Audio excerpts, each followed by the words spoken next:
Sure. So the watershed's about 12,000 hectares. You can see Cache Creek down here in the middle, and then the Bonaparte watershed is about 500,000 hectares. So it goes huge. And the Cache Creek watershed is part of the Bonaparte watershed. It's quite small by size. The entire thing was deforested in 2017. Currently there's few data stations available in this area. Most of them are available in the Bonaparte watershed. So I've taken what I can and I've provided it and write a massive report on it that will be available to anybody who wants it. You can go to the next slide, thanks. And this is the map of the fire in 2017. So you can see Cache Creek down here where it says 97 in the little corner. And this is the entire burn area. It's around 1,900 square kilometers. It's pretty much the entire Cache Creek watershed. So you'll see in the photos, it's done. It's been largely reforested and in pockets where they've been able to do it, but because it's so dry here, it's been very difficult for the plants to establish. And Forest has said because of the constant erosion with the water flows coming down, it's actually deforesting places that they've reforested since 2017. You can go to the next one, please. So here's one, you can see up, the creek runs up in here, and this is the top of the watershed there. So that's all the burn, and then that's all replanted. Everything that's been replanted is about 4 feet tall or less. And you can see there's not a lot of area for shade. The entire thing is south facing. So this is in sun all day if the sun's out. All the shade that exists is within the ravines. Thanks, sorry, you can go to the next. And that's another picture that's looking directly north on the watershed. You can go to the next one, Sarah, thanks. And this is a super sexy topography map that I love and keep on my wall just because it's so pretty. And I would actually tattoo it somewhere. So I looked into the history of flooding in Cache Creek, and flash floods are super common here just because of how the rain clouds do something around the Arizona Hills. And I don't know enough about it to talk about that, but all the flash floods have seemed to be coming from areas up in the Yellowstone Hills. So this is the center of Cache Creek here. Sorry, excuse my body. And then the creek itself runs down this way. And then this is the Bonaparte. So you can see the years in there that the floods have occurred in Cache Creek, and most recently they've occurred in 2013, 2015, 2017, 2018, 2019, 20, 21, and 23. You can go to the next one, please. And here's some photos. Now these are due to rain events. These are historical. And these again come up from the Yellowstone Hills. They're all up in that upper area. You can go to the next one, please. Thanks. And this is what they consider the worst flood since 2023. The previous one, 1990. It looks very similar. You can see the erosion on the far left. And that's at the hotel where the Bonaparte goes under the highway on the southernmost side of town. So everybody picking, yeah, same area. You can see the park in the upper right, same kind of thing that happened this year. Go to the next one, please, Sarah. So here's some images of 2015 and 2018 specifically. It looks very similar every year. 2017 is a hard one for me. I've heard so many stories of Mr. Cassidy, and his life is embedded in my brain. And I want to thank the people of Cache Creek for just opening up to me and letting me witness their stories and witness the realities that they've been facing. Tony said one day to me, he's like, I feel like I'm back in the gulag hauling rocks out of his front yard every year. Just here's the bucket, fill the bucket. So I wanted to acknowledge the loss of his life and hope that never happens again, and hope that we can mitigate the damages that have been done, especially down that creek corridor. Next door that his old house. That's down from your house. Yeah, yeah. Oh, that's the remains of your house. When so this is the far left one is when Lopez Creek, which is on this map here. There was a flash flood or flash rain event that occurred only above the Cache Creek area, and it took out Tony's house there. Oh, wow. Yeah, took out several homes. Yeah. Thanks, Sarah. Go to the next slide, please. So this year, 50% of Cache Creek was evacuated, 50% of businesses were closed, some are still closed. The damage is insane. We have over $15 million worth of damage. It's gonna go way beyond that, I imagine. 1 in 3 properties have been affected, and 1 in 5 people have been experienced severe damage to their properties. 1 in 5. And the village of Cache Creek is fairly small, the population under 1,000, and the area, the population of the entire area that Director Thorpe takes care of is around 6,000 people. So we reach around 6,000 people through social media, and we have that many people affected by these events that occur. It's not just Cache Creek, it's people in the BNRD that are up Back Valley Road.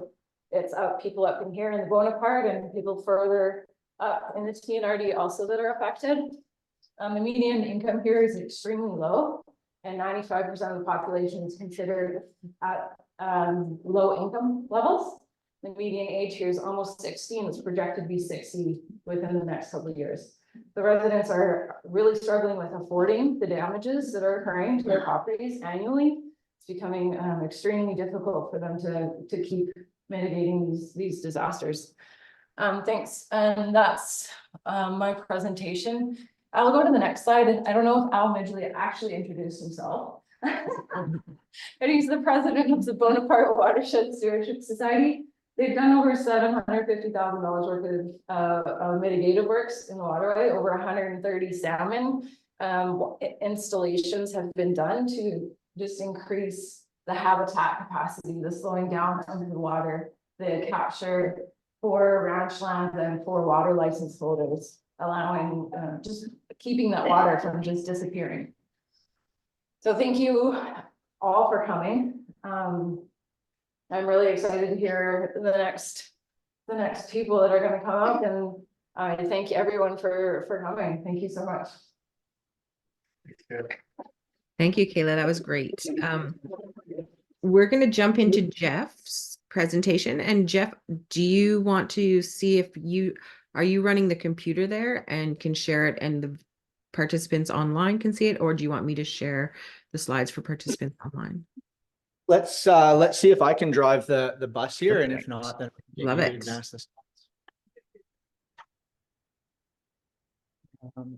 Yeah, if you just maybe get the mouse to the advancer point, then we're good. Sorry, I missed the introduction. My name is Jeff Anderson. Like yourselves, I'm from small town British Columbia. I live in the unceded territory of the Wet'suwet'en Nation, and that's Smithers, British Columbia. I'm a river scientist, and I'm doing some work in the region, and so we're here to talk about rivershed health and what that looks like. And I'm going to give you guys the 101 today, the simple version, on the basis that we're hearing a lot of sentiments that, you guys know what needs to be done, and you know what has been done. And so I think what I would like to do today is just wrap that together in a few simple principles, so that as a room, as a community, we start to understand what are some of the next steps forward collectively. Right, I think restoration of areas up until this point has been very individualistic, right? There's been a problem over yonder, we did a habitat thing over there. Bridge got damaged, we did a little bridge thing over there. We're talking about the whole watershed now. And that's sort of a collective approach. And so that's really what I'm going to deliver for you guys today in a couple of minutes. I spent the last 20 years working as a consultant. I spent my whole career as a consultant, working in natural resources. Worked across most of the industries that are out there across most of the country, and more specifically the Pacific Northwest, some of the US and the British Columbia, and Alaska and the Yukon. And what that has led me towards is understanding that we've done a lot of damage. We've got a lot of problems on the table, and these are big problems. So a couple of years ago, I started a PhD program, and I'm looking really specifically at rivershed health, at river restoration, and some practices that people in the room here have been referring to. How can we work with nature? How can we partner with nature? And how can we let nature do the work? It's very expensive to get diesel to do the work, and nature has relentless power. And so really, if we can partner and figure out how to work together, we can work on that. And not to sound nebulous, but when we speak about beaver dam analogs, they work 24/7. We all want to go home, sleep, and have dinner. And so there's a lot of motivation behind the maintenance of restoration to involve things like beavers. That's just one form of nature-based restoration, but it is one of the things that I'll speak to you guys about today. Awesome. I hit the space bar and we're good. Yeah. There we go. Love it.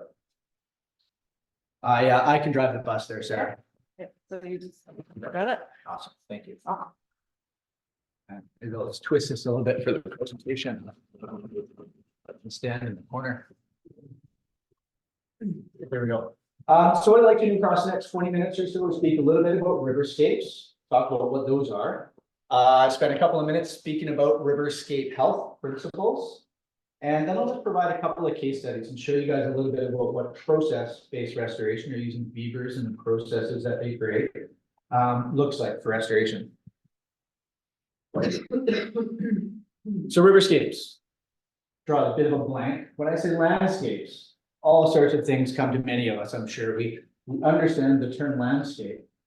But more and more as our problems start to manifest in highway bridges and infrastructures and hotels and roadways, where the language is transitioning away from landscapes to riverscapes. And when we say riverscape, really, we're meaning something much more inclusive than the river itself. Before we jump to that, we know that rivers are critical resources. We know that we need to take care of them. And we know they sustain life, but we also know that they can take away life and they can do damage with infrastructure. And so how do we create that balance? And that's really what I want to speak to you guys today, is what that balance might look like.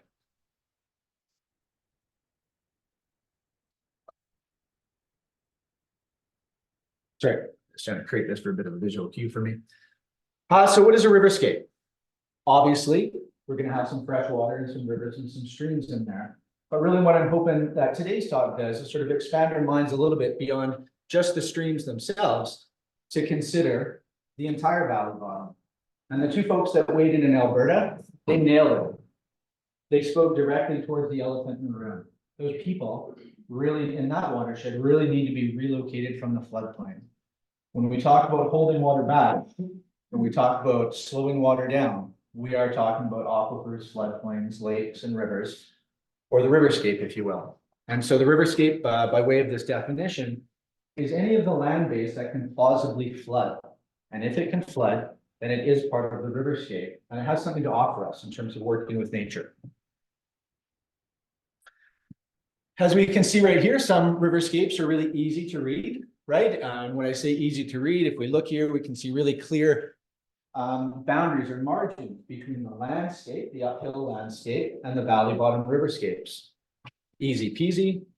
Other riverscapes, not so easy to read. Some of them have been very developed, some of them have been altered. Some of them, like we see right here, just have very few signatures left at all as to what the natural form of that river was, right? But some rivers are altered beyond their recognition, and that's fine. That's really what I'm hoping to get across today with the principles of riverscape health is, so what do we do to get that back? How do we protect our community? How do we slow down the water? How do we bring the biodiversity back at the same time as safety for people and communities? And so what we really want to do is to speak about how to get towards climate resilient riverscapes. Whether we're talking about land use or whether we're talking about climate change, they're both having the same impact here in Cache Creek. They're both bringing water way faster than it should come, and it's causing problems. Problems like flooding and drought. The wildfire is obviously not a local problem, but it's exacerbating these first two problems, if you will. So the riverscape health principles have been gaining a lot of traction internationally. And the reason they've been gaining a lot of traction internationally is we've been very stubborn about what we know. And so we're trying to use old practices, and they're not working over and over and over. And so science has rethought itself, if you will, and is starting to consider other methods of restoration, other ways to go about things. And so this is where the riverscape health principles come in. This applies at all scales and applies to all ecosystems, and it has just nuances from one to the next. But the principles are that rivers need space and water. That structure forces complexity. I'm going to talk about all three of these in a minute. And that the inefficient conveyance of water is healthy. And this is really counterintuitive to almost all of us, and especially any of us that are older than myself, because it's quite the opposite. Engineering has taught us that we just get it into concrete flume, get it to tide water, and we're good. Take what we need along the way. Everything is swell. That's not quite the case. And what we're finding is that we're losing our water too quickly. We're not able to water those crops. When it does come quickly, we're all focused with the damage that's happened rather than their daily lives, and things get out of balance. I'm going to spend a little bit of time, and it's going to break down each of these three principles and to talk a little bit more detail about what I mean by that. And so we know that water is the lifeblood of the riverscape, right? And that healthy streams are dynamic and they really need to move around. And so the concept here is that rivers need space. I think we all know this. And again, in many cases, I'm stating the obvious today, but that's really intentional so that we as a room understand, what is that path forward and what are the main principles that we can pull on collectively and just bring everybody onto the same page. And so what we have right here in the schematic is just showing, where is that space? And importantly, when we're talking about space for the river, we want to ask the question, well, whose valley bottom is this? And I don't mean by way of ownership, but by way of a main stem or its tributary.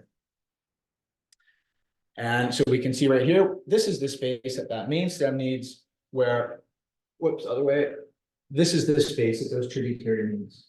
So as we start to think of the rivers and the valley bottoms as riverscapes, we can start to think of those whole units and the needs that they have. The needs of space are not just the main stem, right? Those tributaries also need to spread out and slow down so that they can have a more relaxed approach, I suppose you could say, when it arrives with the main stem.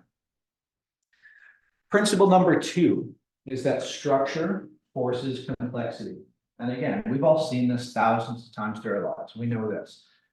But when we say structure, really what I'm referring to is wood, boulders, beaver dams, so on and so forth. And every time the water interacts with some structure, something happens. It slows down, it goes sideways, it moves sediment, it recruits some sediment, might recruit wood to the stream, so on and so forth. And so what we see right here in green is the structure, if you will. Sorry, that was the whole system. What we're seeing right here is just the structure in that system. And I think if we just think about the slide right before that, we can see that in fact, where that water is and how fast that water is moving, depth of that water and the direction of that water, sideways or downstream, is fundamentally determined by the structure in the river. British Columbia has very little structure left in the rivers. We're moving, we know the term clear cut, but we don't really think of rivers or riverscapes in terms of this. We think of landscapes, but our rivers have become equally as clear cut as our land bases have. When we look really closely at rivers, which is what I do, really what we see is that there's so little structure left in the river that there isn't complexity. And when we don't have that complexity, we don't get the resilience that comes with it. So this right here is just showing the inverse of that. This is showing where that water is as a result of that structure. And I'm sure if we can picture this image right here, without these structural islands, without the structural wood or bedrock or beaver dams or whatever it is that created the structure, that water would be a single thread and it would be coming straight down and it would be quite straight and it would be quite fast and so on and so forth. And this is really the sentiment of what I'm getting at, is that structure forces complexity and complexity in turn creates resilience. And so this is a really nice case study right here. This is a stream in Utah. It's Utah State University where I'm doing the studies. And I visited this stream. And this particular stream we can see on the right-hand side is only about 10 centimeters deep and 30 centimeters wide. These are long-standing beaver dams that have been in the system. The university has been looking at this stream before these beaver dams were in there. And so they have an analog from the beginning all the way to now, if you will. And I think what we can agree is that the structure in this stream is made at a different place. It's made at a different place for biodiversity, and it's made it a different place for downstream resilience of floods and of droughts. It's made it a different place for wildfire resilience if you're a salmon or a frog or a beaver. And so really what we're getting at with resilience is the balance between both people and nature, or resilience separately for people and for nature, right? It's obviously a collective thing, but we're not just talking about helping out nature. We're talking about using nature to help us and working together, right? This is what we arrived to many, many moons ago, and this is where we need to get back to, understanding how to put nature back together, so that it's not taking things apart for us. So the third and the last river state health principle is that the inefficient conveyance of water is healthy. And this is a little bit scary for some people, and no doubt people in the room, right? You have ranches and farms that are not sitting very high above the water table. And some fella from out of the community is talking about, well, maybe if you just had more water on your property, things would be better. And I know that's personally scary, but when we just step back and look at the processes, if we don't spread that water out and we don't slow that water down, it will come out of the hills fast. And I say this so respectfully and sensitively, but it will bring damage with it. And you guys know better than anybody what that looks like and what people and lives go through as a result. And this is why these health principles are gaining so much traction. Cache Creek is a very potent story in British Columbia, but it's certainly not unique around the world, right? These are very, very common problems. And that's why science has really brought itself to communicate these principles, so that as we're doing work, as we're going through recovery, we're planning for a community, or accessing funding, or maybe we're a government agency that's looking how to spend the funding. Really, that's where these health principles are getting traction, is at the policy level, at the government level, and just understanding this is how we have to spend the money. This is how we have to put watersheds back together. So to speak a little bit about the inefficient conveyance of water. Sorry, a bit of a sidetrack right there. You know, the timing is really important. And so the water doesn't all come out of the hills in one fell swoop. A rain event might only last 24 hours. Some of that water might come out of that watershed in the first 24 hours. Some of that water is going to come out at the 48 to 72 hour mark. Some of it will take a week or two. And the best part about the ecosystem is some of that's going to stay there for months and months and come later, way later in the summertime, and help out during low flow, base flow, so on and so forth. We don't see that anymore. We don't see the base flow. We don't see the base flow because the water's not being held back in the watershed the way it used to. These are not instantaneous fixes, but this is the way that nature works. If we start working with nature, little bit by little bit, we can hold back some of the water in the tributary, and another tributary, and that'll slow down the main stem, and we can work. When I give talks like this, I often share that it took a lot of diesel power to get us to the situation that we're in. It's not going to be fast, and it's not going to be easy, and it will not be inexpensive to get out of this problem. The fix has got to be commensurate to the mechanism. And the mechanisms here were big, right? Whether that be wildfire, forestry, ranching, all of these mechanisms together took energy and time. And we just need to recognize that energy and time is how to put it back together. What it conveying with these couple of slides right here is that timing issue, right? Where some of the water is coming out a little more quickly out of the watershed, where other parts of that is coming more slowly. From a biodiversity perspective, this is velocity refugia, right? This is habitat where small things can hide and maintain while those high waters are coming. And when we've lost those side channel habitats, when we lost that structure and complexity, we also lose that refugia, which means we lose the biodiversity. And really, you know, that's in my experience, that's what brings us all to the areas that we're in. We're hunters, we're fishers, we're hikers, we're campers. We value the areas that we're in for many reasons. Myself, I have not been able to feed my family with moose or salmon for a long time. And that's what I've done. So I'm a hunter and a fisher, and that's how I feed my family. I didn't go hunting this year. I didn't go fishing this year. Right? It's very emotional for me. That's who we are. We've lost that. I'm losing that. So it's really important for us to understand what are the components that we've lost and how do we get back to that so that we get those values that are so important to us. This right here is an example of the inefficient conveyance of water. I'm going to talk a little bit more about this slide in the case studies in a few minutes, but that right there is the hallmark of biodiversity and water retention. It's not for every ecosystem, and it's certainly not for every point in the ecosystem. But many of these ecosystems have dried up. And the top left picture is showing exactly what that was before restoration, was a single thread, because that whole area had been drained for ranching. I'll talk about that in a minute. So what I'd like to summarize with today is just a little bit of a snapshot on a couple aspects of process-based restoration.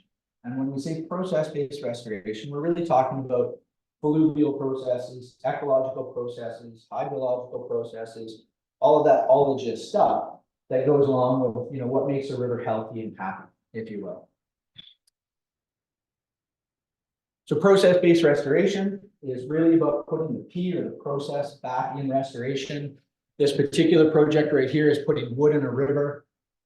And when we're talking about process-based restoration, we're talking about areas that are structurally starved.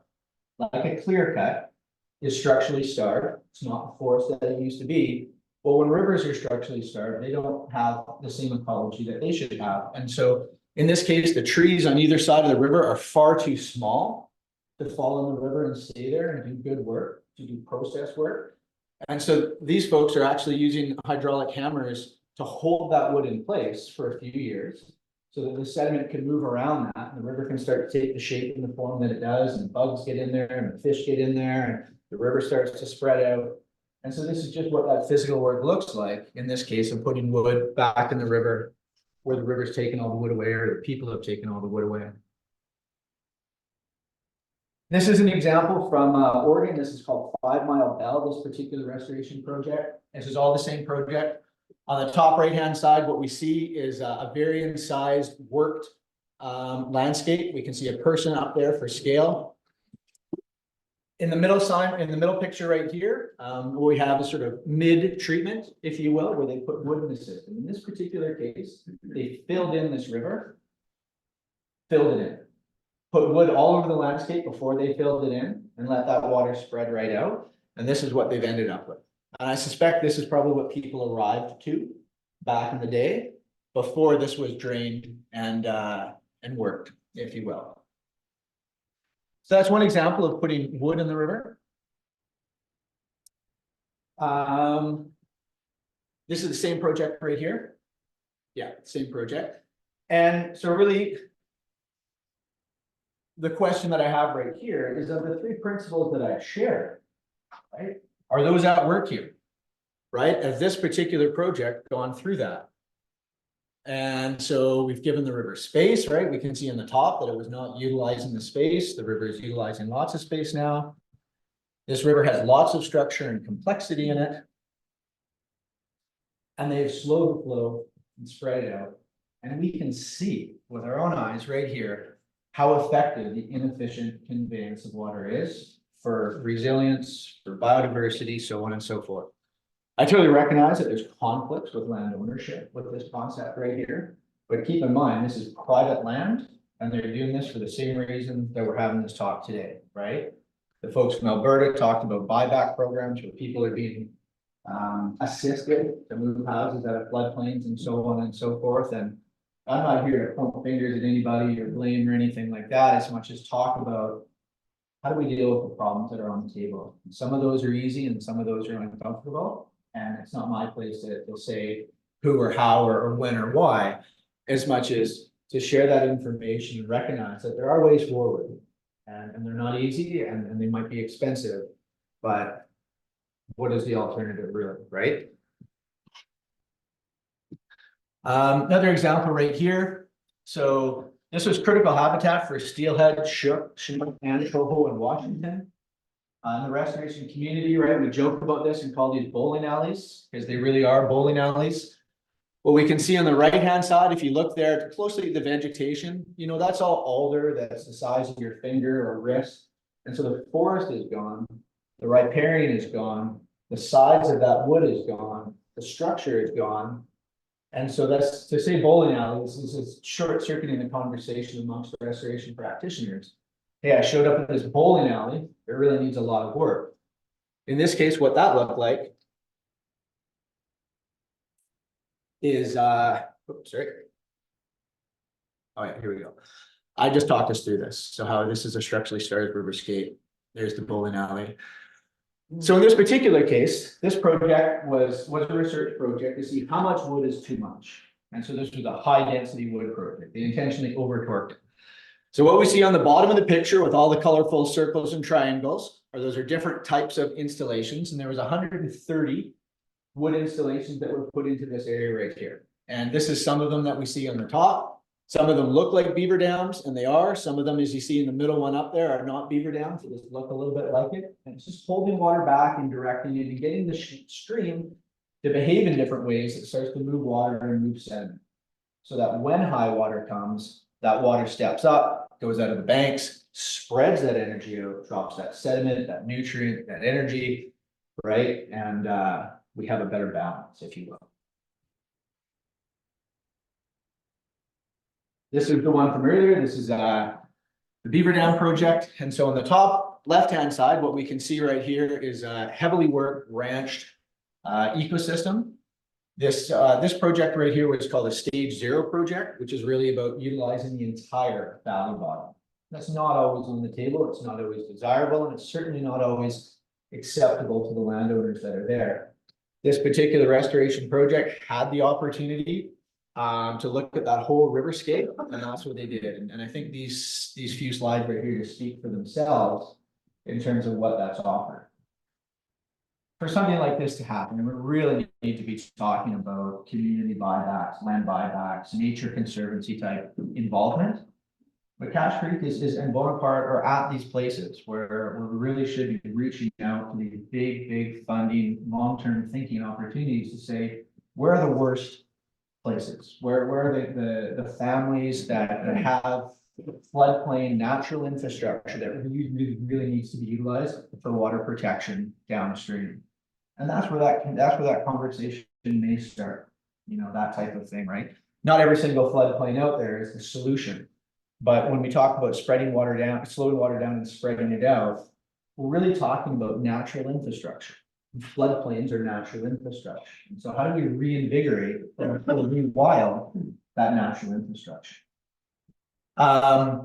This is a really good example to a point earlier. I think somebody said, we need beavers, we have beavers, and beavers get a really bad rap. And because some of them are bad beavers and some of them are good beavers. You know, how do we delineate between those? And we kind of don't. We say, I hate these guys, or we shoot them, and that's just how it happens, right? Or get out the excavator out and take that dam out in the wintertime because we know what's going to happen in the spring. But when we think about things at a watershed scale, and we manage at a watershed scale, then we're able to take those pesky critters from your property, drop them on your property, and create lush, sustainable, diverse outcomes. And so in a well-managed watershed, we've got the bat phone, we've got the red phone, we can pick it up, we can pay a trapper fair value, a day rate, not a fur rate, right, for the beaver furs, and we can start to look at that as a job. Maybe the funding can create that. There's precedented situations like this, where there is a team of people that are trappers that aren't trapping the same way anymore because the costs aren't there, that are the prices for the furs aren't there. And so there's opportunities to keep people working and just trapping out those beavers and putting them in places where you built beaver dam analogs, but there are no beavers. We really want to get those beavers out there. And so I just throw that out as an example, right? It's really easy to, if I was to jump off right here in the presentation, then we might be left wondering, okay, but we don't want all those beavers here because they do cause problems. It's like, no problem. We just need to sell big, huge cannon, stuff the beaver in that cannon, send it over the hills, land it in the headwaters, maybe a parachute, and we're good. And I say that in jest, but after the Second World War in the US, they literally were parachuting beavers into watersheds. You had all these airplanes and all these people that were out of work, had all these watershed problems because they thrashed them before we did. And that was a real program. They had springs on these wooden crates so that when it hit the ground, the side would spring open and a pair of beavers would come out, and some were successful and some weren't, right? But the point is that it was like 70 years ago or something like that, that they're recognizing that it's okay to put beavers where we want them and take them from where we don't want them. And we can help with management, if you will. All right, just as we put the landing gear down and then wrap up the presentation, I really just want to reiterate those three principles. They're really important. Many of you have known this all the way along, right? And that's fantastic. But as a group of people, I think the best thing that can happen overall is provide the river with space, provide structure and complexity, and to slow the river down and spread it out.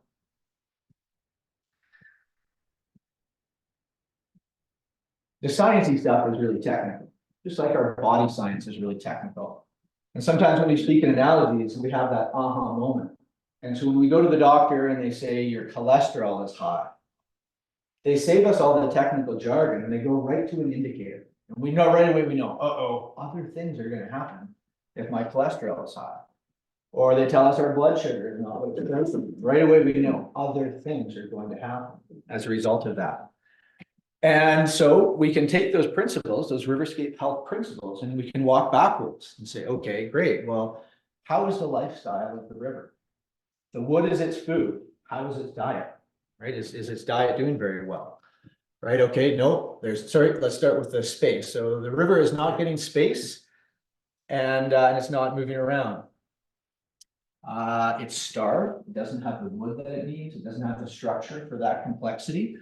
And so it's feeling really overwhelmed and overloaded. It has excess energy spent in the wrong places. I have an ADD child. I get that. Spend energy in the wrong places all day long. And sometimes we have well-intended management, but we put that money or we put that intention in the wrong places because we're not looking at the indicators. We understand cause and effect as people. We go to the doctor, they say blood pressure. Yeah, you said that last time too, right? But we understand that there's cause and effect, and we can take this a little ways, and we cannot listen for a little while. But if we go for too long without listening, there's going to be some problems, right?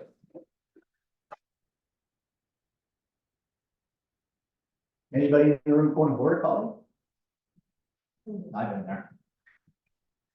Well, if you had, and you had left it inside all day while you went to work, you'd know what I mean, right? We understand cause and effect. And we understand that when we do certain actions, we get response actions as part of that. And just like we understand that child-led play, belly laughing, freedom, independence, does something for children that we just can't understand. But if we parent them without that, they're not the adults that we wanted them to turn into. But if we can facilitate freedom and independence and space and exercise and belly laughter and a good diet, chances are we're going to produce the adults that we're looking for. And we understand that with our own children. Really what I'm here to do is help us understand that at a watershed level and a riverscape level, so that we can start to parent those rivers the way that we would parent our own children and understand that there's far more than they need than being locked up in a room and just left till we get home from work to deal with those problems, if you will. Again, these problems are not unique. This ecosystem doesn't look that different from here. This was an initiative a little bit ago down in the US, slow the flow, right? Everybody is experiencing the same problems. We have to slow the flow. Way we can do that, nature-based solutions. They create climate resilient riverscapes that lessen the impacts of flooding, wildfire, and drought events, right? They won't fix your problems. It won't be fixed by tomorrow. The fix has to be commensurate to the mechanism, right? But I hope that the messaging today is clear. We do know some of the things that with action that we can take, but we need the will of the people, and we need to ask government. We need to tell government. We need to leverage government. We need to be very clear that this is the will of the people. If you guys want to see things like that happen in the community, we start to slow the water down. That's all I have.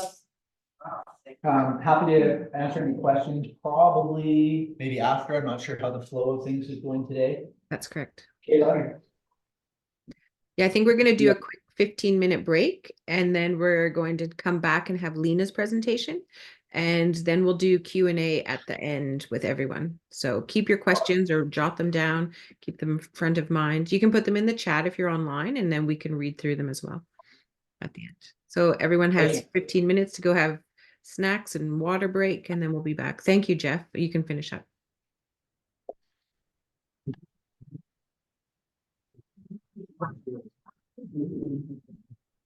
Sorry.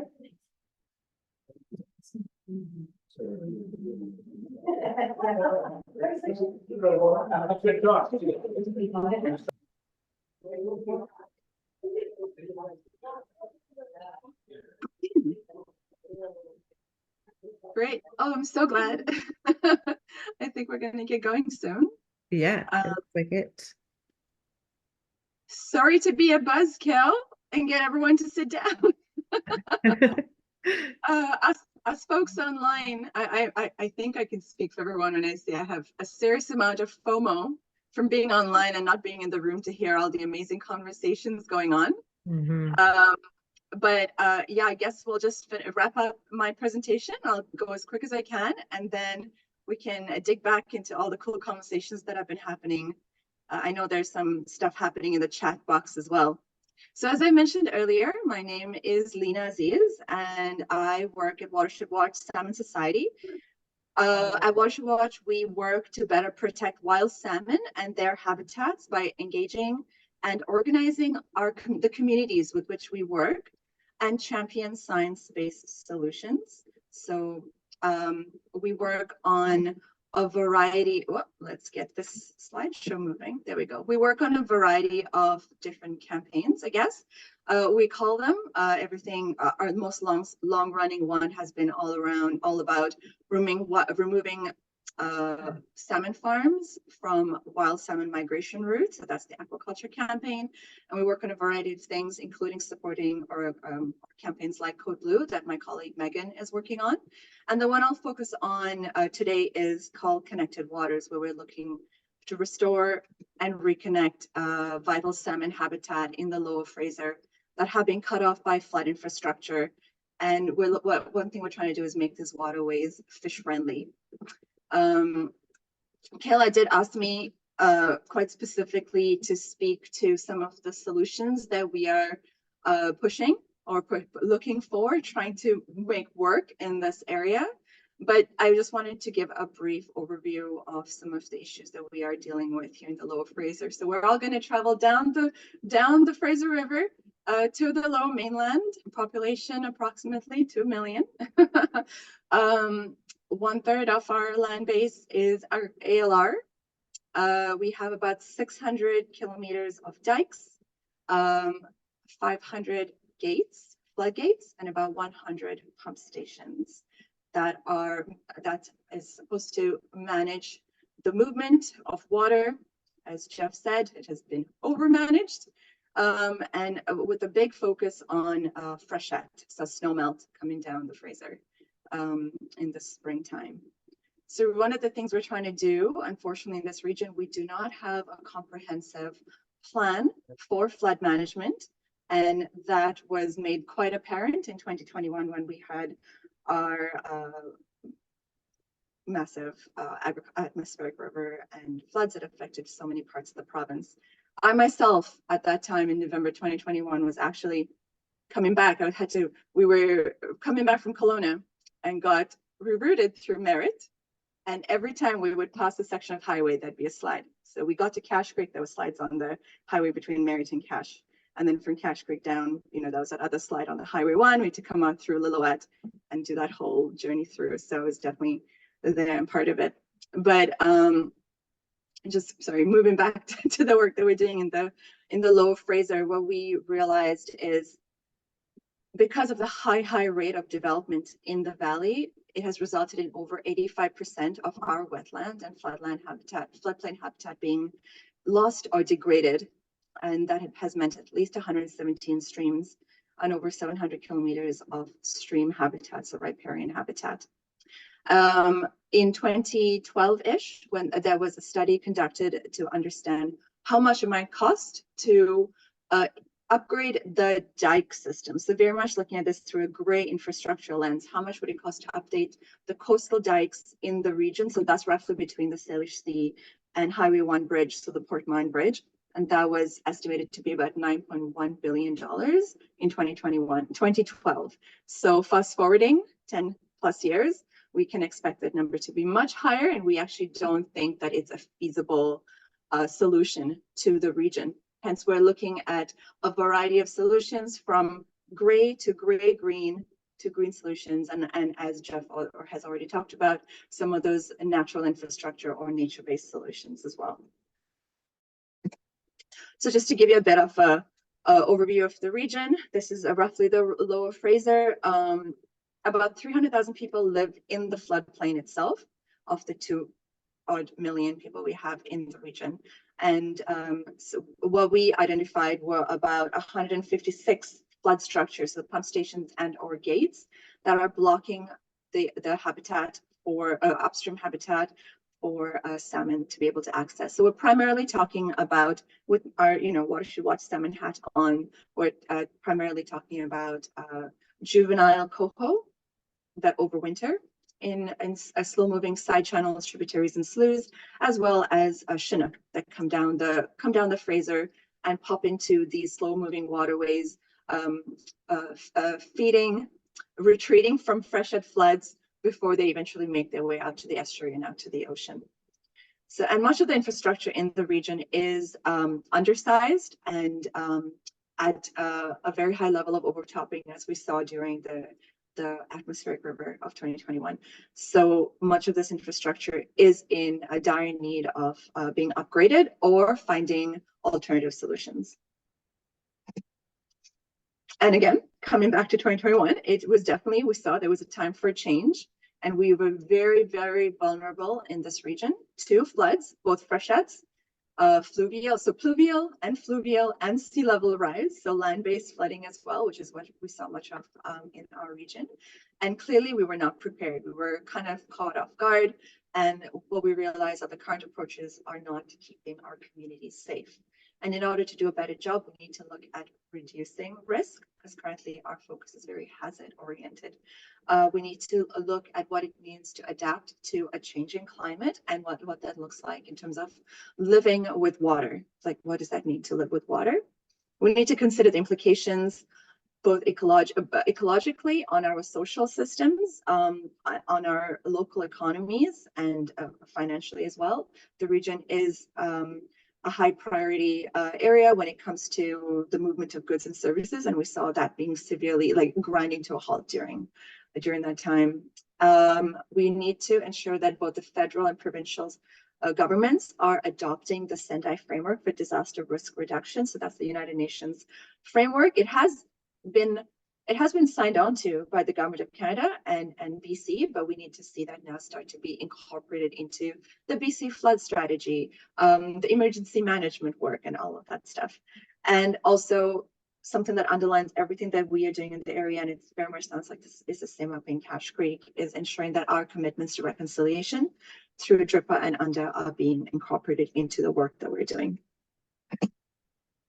So as I mentioned, Kayla wanted me to focus quite a bit on some of those more like on the ground solutions, I guess. So some things that could be applied. So I've got a series of animations that kind of go back and forth a little bit on what it's like right now and what it could look like in the future. And these were worked on with a colleague of mine from a project called Resilient Waters. I'll touch on that in a bit later. And we got all of these animations. We ran them by biologists and like engineers and folks who work on flood infrastructure, just to make sure that they're still animations, but still carry some of the technical pieces when it comes to looking at these solutions. So Jeff already covered this. Nature-based solutions is something that we're always striving towards in the region and looking for those. But like, we need to be honest with the way with where we live. It is a highly urbanized and highly dense region, and so we do need to look at some gray infrastructure solutions as well. So this here is what you might consider to be a typical pump station that we have, one of the 100 that we have in our region. It moves water from behind a dike, so in this case a creek, into the river. Think about the Fraser River. But unfortunately, the way this dike works, the way this pump station works, it's an impella pump station. As it pulls water, it's pulling fish, it's pulling amphibians, and the pump is not fish friendly, so you have fish coming through and getting chopped up in the system. And we have found through our field work, like little fish that's like cut up in half and things like that. It's not a pretty sight, but there is a way to do it better. Oh, but I need to switch slides. How do I do that? There we go. So this is called a fish-friendly axial pump. The way the pump is set up inside the pump station actually means it moves, the blades all spin kind of at the same time, and fish are actually able to move. Oh, I should turn it on. There we go. So fish are actually being kind of spun out and up and through the system rather than getting chopped up through a fan. And it's been used, I think we have maybe 1 or 2 in the Low Fraser, not very many. And well, we'd love to see more of these being installed in the region. But it is being used in other parts of the world. It is even used in like aquaculture facilities to move fish from one pool to the other gently without them being smashed up. Oh my gosh, I can't move to the next slide. Here we go. This is another kind of fish-friendly pump called an Archimedes screw. So it's basically a long screw pump. It slowly moves fish, and as you can see, this this system works, but it also does have a tendency to kill fish, especially if they get stuck in the screw pump when the screw stops working. But so this type of system is very large. It requires a huge pump. It requires a complete renovation of a pump station in order to put in, but it is a solution that has been shown to work. None of these are 100% in terms of fish protection, fish's ability to move through and survive, but they're definitely more at the 60 or so mark versus a much lower number. There's actually a study that's currently in the works to look at the efficacy of these pump stations for our salmon, because currently studies that have been done have not been done on Pacific salmon. They've been done on the European eel and Atlantic fish, so mostly in Europe more than in North America. So through our partner project Resilient Waters, they're actually looking at doing a study on this. So those are pumps. Just an example here. So there's a local creek in Port Coquitlam where I live called Maple Creek. It's an urban system. And that's the mayor right there. We did a video. We'll be sharing the presentation, so you'll be able to see this video if you're interested. But they are looking at putting in an Archimedes pump and upgrading their dike and doing all of this work to improve both the safety of the community upstream of the creek here, but also ensure that it is still good fish habitat because it is actively used by coho and chum in this case. So then we move on to gates. So this is your typical top-mounted, your old school gate that works really well to move water off the land. So it opens with enough head differential. So, but as soon as a river level starts going up during freshet, for example, the gate closes immediately. So you don't have as much movement of fish in a system like this.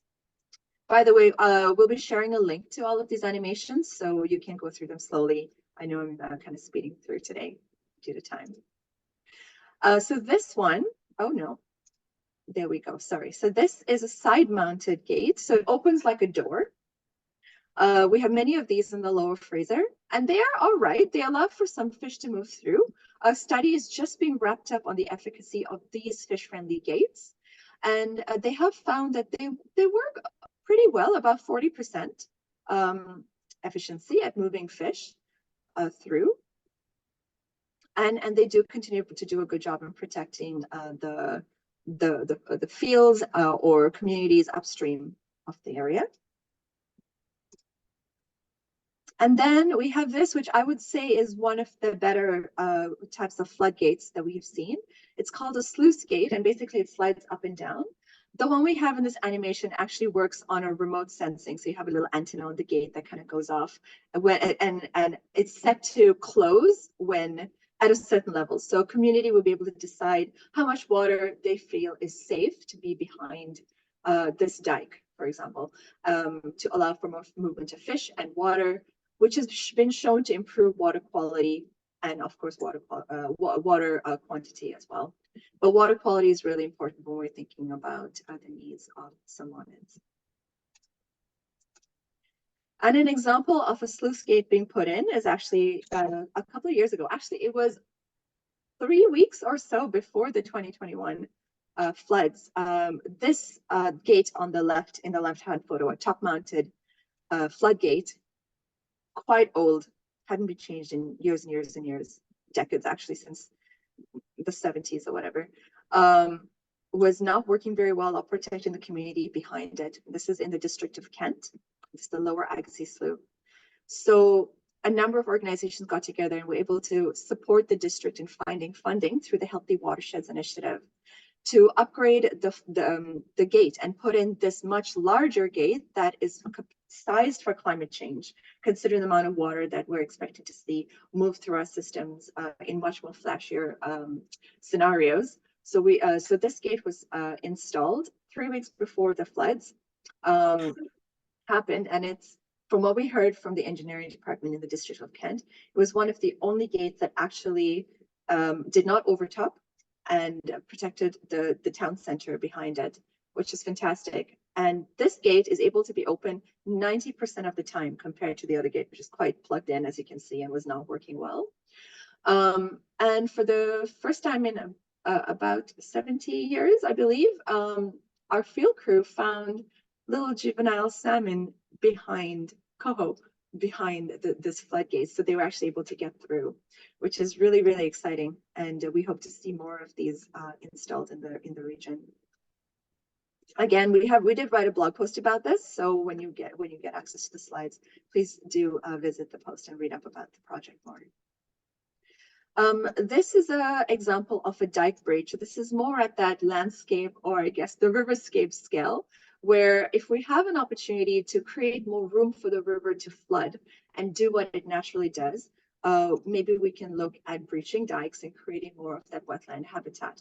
Our ability to do this in Lower Fraser is quite limited to a few sites, but if this is something that can be done in your community, seriously consider it, because it will help downstream communities like ours, but it will also help the floodplain of your own community. So it creates complexity, it creates more diversity, and it allows the river to flood safely. Another example is a setback dike. So these are often done again to create more room for the river to flood. And in this case, we've got an example with homes and like a community over there. So if a dike is set back, then of course, again, you're creating more of that natural river action to happen. And these examples of this can be seen, as was mentioned, maybe in Alberta. I didn't quite catch everything that was going on there.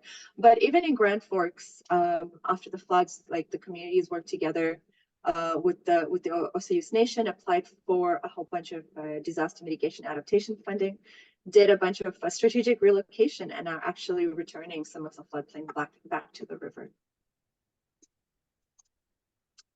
So as I mentioned earlier, Resilient Waters. So it's a partner project to Watershed Watch. It's funded by the BC Salmon Restoration Innovation Fund.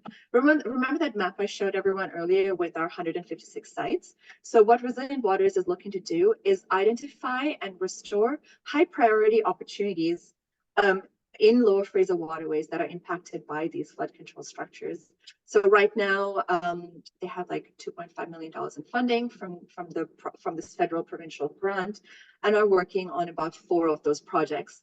So we have 156. We've got 4 in progress and 1 completed. So there's a lot more work to do at the waterway level. But we're also trying to do this work taking a step back at a more regional scale, and that's more of that community building and collaboration work that's happening. It's the messy work that's happening between to create a regional floodplain plan. So I'm going to transition very quickly to some work we're doing in the region as a whole. So where a number of us shortly before the floods actually came together saying, hey, we need to kind of get our act together in the Lower Fraser and get a plan in place, because we never know when it's going to be needed. And like, before our second meeting, we had the floods. And so we decided to call ourselves the Lower Fraser Floodplains Coalition.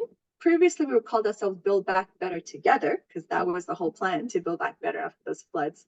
And we're a number of organizations. So we're First Nations led through the Emergency Planning Secretariat, and Tribal Chief, Solo Tribal Chief Tyrone McNeil is the chair for the EPS. The EPS supports 31 mainland Coast Salish communities in all things related to emergency management and protecting both on and off reserve needs of the communities. But with the EPS, Watershed Watch and a number of other organizations came together and decided we need to start working on a plan. We already know the BC flood. The BC flood strategy is going to request, is going to ask for floodplain plans and flood plans across the province, and so we need to kind of get a jump start in this. And that means bringing together the 31 mainland Coast Salish First Nation communities, as well as the 29 or so local governments in the area, and starting to build better relationships and having some open conversations of what it means to work together in this region that's incredibly complex. So my colleague likes to call this the washing machine cycle, where we have a flood event, emergency response, then we go back to status quo. And we need to break out of that by understanding and reducing risk and building back better towards more resilient communities and ecosystems. So as I mentioned earlier, the Emergency Planning Secretariat has begun some of this work with the Coast Salish communities. And so they have a plan that they call Helix Cacao. It's called Getting Ready Together. And it's essentially their regional action plan for resilience in the region. And what we're trying to do is weave some of that mainland Coast Salish practices with international best practices and share and use what they call two-eyed seeing to ensure that we are incorporating traditional practice and best practice science, Western science together in managing the floodplain. I also already showed you this map, but this is something that we're looking at as part of this larger regional goal. Like, we need to show proof of concept that this stuff works. We're already doing that with resilient waters, but there are like every community in this region has got waterways that are that could be a better flood conveyance, holders of water as well. So we need to be exploring that option more with the local governments. And we're also getting a lot of mentorship from a program called Floodplains by Design in Washington State. So they're part of our collaborative, providing guidance and understanding of how they have done this work in Washington State, so that we can learn better and understand how we can make a more made in the low mainland type model. So collaborative, multi-benefit flood management that brings in more dedicated funding, more partners, and therefore better results. So more the merrier. We're also working very actively with the agricultural communities in Low Fraser. So that's something that the First Nation community, the Coast Salish communities have identified as really, really important in moving forward together, is making sure that the ag communities are part of this, part of the solutions, because floodplains will flood, and we need to support our farmers in ensuring that there's appropriate compensation and solutions on farmland as well. So I'm going to skip over this. This is really just kind of the inside workings of how our collaborative works. We're looking to catalyze projects. We do a bunch of advocacy work at all levels of government, and we also are building those relationships between all the different partners in the area. And most recently, we had a rather large forum back in June 2023, so last year. And these are kind of the 5 principles that we adhere to as we try to understand how to best live with water in this region. And that's the really awesome summary that came out of the forum. So based on the 5 principles, we have identified some key next steps and priority areas for the region. So understanding risk and risk management is incredibly important, because we are looking at critical infrastructure and local essential services, hospitals, hydro poles, Wi-Fi, all of that stuff. River resilience, recovery, and restoration is an integral part to managing for floods. Food security is incredibly important as well, as has been through both an Indigenous perspective, but also through your agroeconomic perspective. And then the regional policy planning decision-making has to overlay all of that as well. So I just wanted to share that all of this work is done with the support and leadership of those elected or who have traditional rights in the area. So at our regional forum, we had Minister Bowen Ma in attendance, and she spoke and reflected on what's needed moving forward. As I mentioned earlier, the chair, Stolen Tribal Chief, and the chair of the Emergency Planning Secretary, McNeil, provides a lot of leadership and thought on how to best move forward in a complex region as this. And also we work very closely with Chilliwack Councillor and the chair of the regional district, Jason Love. And we're also working to build a similar relationship with the Metro Vancouver chair and leadership as well. And I just want to end with this quote by Minister Ma at our forum back in June. She said, "A resilient BC is when we are in a place where we are not afraid of what Mother Nature is throwing at us, but because we are working with her and not against her." So this really reflects what Jeff was saying before as well. And this is something we all know innately, and it was really great to hear a minister say this. So, you know, we're hoping that the province is like starting to work towards this vision as well. And then she continues, "We build our communities in a way where we understand nature instead of fighting it. We build to accept and work with nature." So really that we're hoping will translate more towards more funding for nature-based solution type work from the province, and more policies and regulations that support that and don't stymie that work, but actually allow it to move forward at a much more quicker pace. And with that, I will end. Yeah. That's a fish being very happy to pass it. That's a great graphic. Thank you, Lena. That was a fantastic presentation, like everything we've heard today. Because you have 5 minutes before you have to jump off, we will open the floor up to questions for Lena and then let her go. So if there's anyone in the chat, you can just online, just raise your hand or just put your camera on and go. And in the room, Kayla or Jeff, maybe one of you would like to facilitate in-room questions so we can hear them clearly.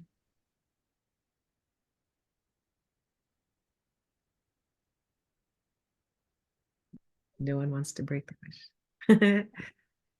You have a question for Alina? Yeah. We'll get to Cache Creek. Lena's only got 5 minutes before she's got to go somewhere. So if anybody's got a question for Lena, I'll turn it back to you, Sarah, if anyone from there wants to ask. No, if it's helpful, I'm also available via email or phone. So, you know, as things percolate and come up later, I'm always happy to touch base. Perfect. Thank you so much for being here today. Yeah, thank you so much, Lena. Kayla, did you want to take the floor and go from there and see if we've got questions for Jeff or yourself or just general dialogue? I don't know if everyone else has like places to be. I know we originally promised 10 till 12, but it looks like we're going beyond. So if people have to go, we accept that. And if you have time in your calendar today to stay longer, then we're happy to facilitate that as well. Awesome. Anybody have questions in general? Anybody have to go quick anywhere? I go for Jeff. Yeah. Jeff, I'd like to thank you for your presentation. There's a lot of people in here, I'm sure, weren't very aware of what this is all about. The one question I have for you, though, is every year after freshet, the creek gets resurveyed. Check the path, check the deck. It's proven it's been 6 feet raised over the last few years. Now, we keep having meetings to have more meetings. Now, we're going on 34 years of meetings. And we keep talking, but nothing's really being done. You go a mile east of Highway 97, and you can see where the waterway is filled in with ground. There's homes along that waterway that their bridges are within a foot of the flooded next fresh. What are we doing about that? Are we not dredging? Are we not trying to change that? Because next year, or this year, when the water comes, it's not going deeper, it's going wider. And what's gonna happen now is pretty soon, Cache Creek is just gonna be one floodplain. Businesses and everything. So we're gonna have another meeting or what? Like, how do we change that without doing some drastic work? That is like 10 work. Yeah. Right. I did it at Valley Road, I used to go out there firewooding. I've seen the devastation from the fires and everything. Yeah. But all that has now come down and filled in our riverbed. I think what you're speaking towards is sort of the sediment budget of the river. And so the location that you're speaking about has more sediment than it should have. But it's coming from somewhere. There's a mechanism that's somewhere upstream where water is moving too fast and it's bringing all that water down. And so same answer in a way to the presentation where the water needs to be slowed down further up so that it's not bringing that sediment down. Now the sediment that is there, yeah, you know, I don't know that specific spot, but. Well, it's just right on top of the bridge, just Yeah, past the fire hall. for sure. You can see the devastation, but I'm saying is, what are we doing in the immediate right now? Because Preston isn't too far away again.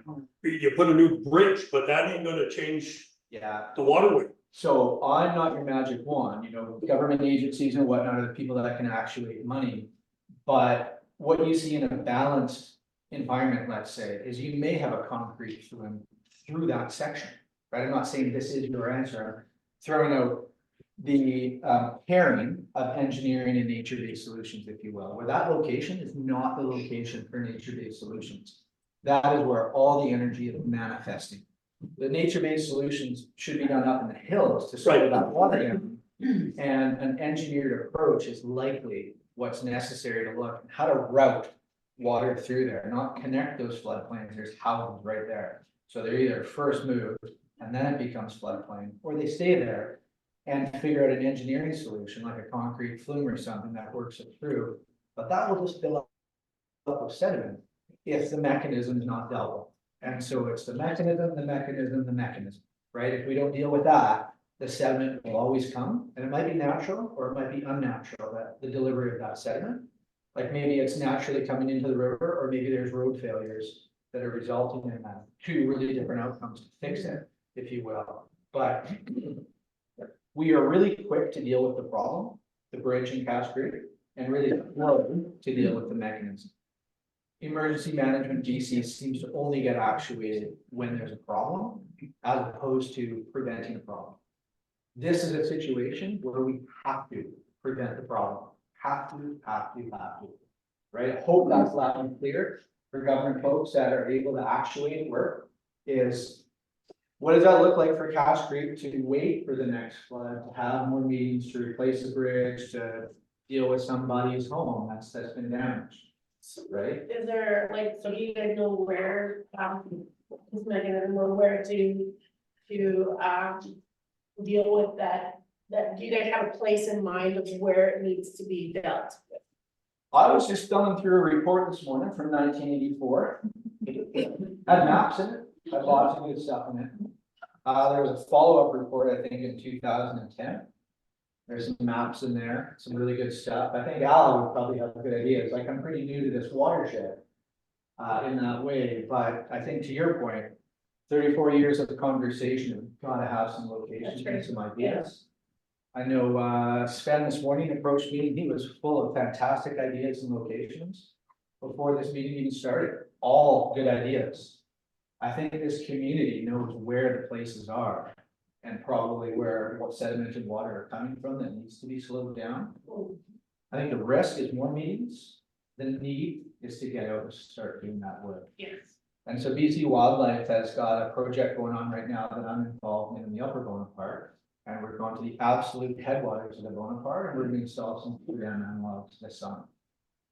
And so those are up and around Bonaparte Lake, and just starting in a very low risk, very casual environment, just to get it going, so that the community can get used to those ideas, right? And start slowly. But the real impact is to come downstream and to start having real conversations with landowners that have draining floodplains, that are working floodplains, and to start the conversation of how much are you willing to give back to nature? Is it any? Is it everything? Is it a buyback? Is it a fight? Yeah. And go from there, right? Jeff, can you speak to what stakeholders would be involved with Beaver Dam? In terms of, Like who would all get together to perform the works and fund the works? yeah, you know, I think something that we're hearing coming out of the room, like I was partly speaking towards it, but a number of other people in introduction to go towards it, is the notion of slowing water down, I think is pretty acknowledged in the room.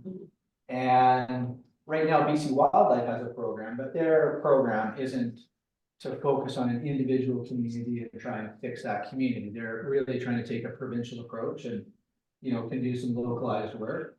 But agencies that have the opportunity to contribute funds, right, like the infrastructure agencies, right, you have lots of funds when the bridge is gone.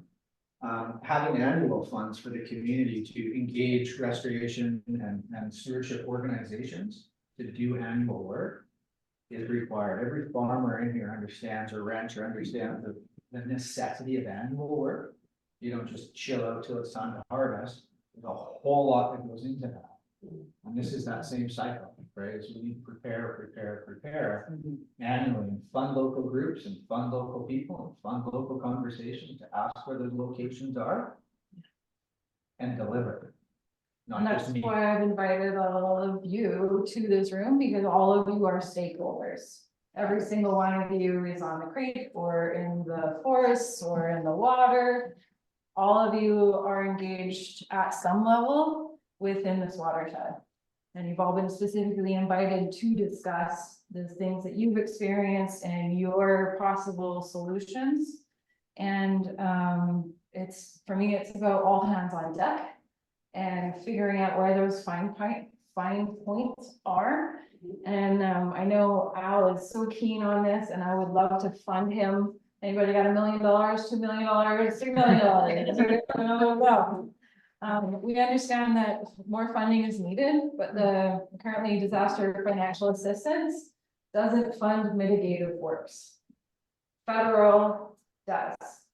And so we have to reach outside of disaster financial assistance program to fund anything. And that's why all these nonprofits have been invited, and all of these conservancy agencies have been invited, one cattlemen's associations here. Like, these are people that know the land, they live here, you work here, and you know exactly movements. You've been here, how long you been here?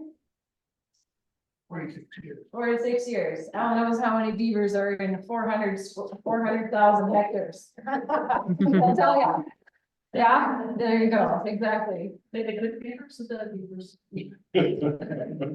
I think Jennifer has her hand up one more. Okay, we got a question? Yeah, thanks. Hi everyone, thanks Jeff. So my name is Jen. I work with the BC Wildlife Federation, and we do have funding to do these sorts of nature-based solutions projects. We specifically have funding for the implementation of beaver dam analogs. And as Jeff was mentioning, we're in the early stages of implementing this type of restoration in BC. And so we are focusing a lot on these really low risk areas that are higher in the watershed, and doing some really strong projects that actually have effectiveness monitoring, so we can prove to regulators and other stakeholders that these projects are worthwhile. That being said, in terms of the stakeholders that would be involved, also like how Jeff mentioned, we have been doing projects pretty much across the entire province. And so, but we aren't always, we never do these projects solo. We're always partnering with communities, we're partnering with organizations, we're partnering with nations. And the idea is to really help build the skill set so that these communities can do the projects on their own if they want, if they just want funding. We're really here to kind of meet groups where they're at to try to get these projects going throughout the province. And so we're only in our first full year after having received this funding. So last summer was a lot of site assessments. And I know Jeff did a bit of site assessments in the upper Bonaparte watershed. But this is something that we're looking to roll out to have long-term projects and continue these projects throughout the next few years. So I can leave my email in the chat, and anybody can reach out to me if you have any questions. We're hoping to give a presentation at a later meeting with some more specifics about these projects and what implementation might look like. Thank you. And just to add, Jennifer is mentioning, is part of the reason that I've come here today is to be here in person. and to share the beginning of the work with BC Wildlife in the Upper Bonaparte Watershed, on the basis that these are actions that should be supported by the community, asked for by the community, and led by the community.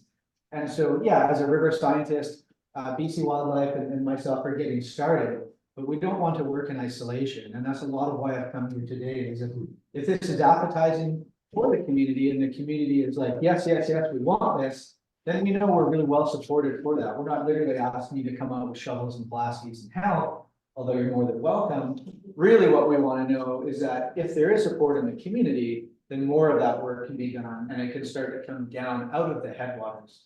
It would be very bold to start, in the middle of the watershed before a meeting like this and share the work that's happening and know that is or is not community support for that type of work. And so that's also part of the low risk nature, is that we started in a really benign location.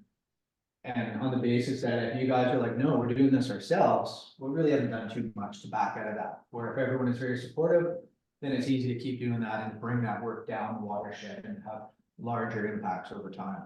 And so I just share that with you guys in terms of knowing what you want to do and where you want to put your support and whatnot, and vocalize that. Vocalize it to regulators, to Cache Creek, to Bonaparte First Nation, and it's your voice that's going to make things happen. Right? You guys have to use your voice, and the regulators and agencies really need to listen to that. If you're not using your voice, you will get status quo. That's my perspective. Not anybody else's. And so I'll leave you with that. I'd like to speak up here and part of the Bonaparte Watershed Society and the stakeholders here. When we started into this thing in the fall, like I say, Gary and his missus must have made 3 runs out there to scout this thing. So they got 3 tanks of gas in it, as well as 3-day experience. And there was 8 or 10 of us that spent our day up there. I mean, I got no stake in it other than being a community member anymore. Mine was out north here a few years ago. I mean, it was evidence in those pictures today. Now,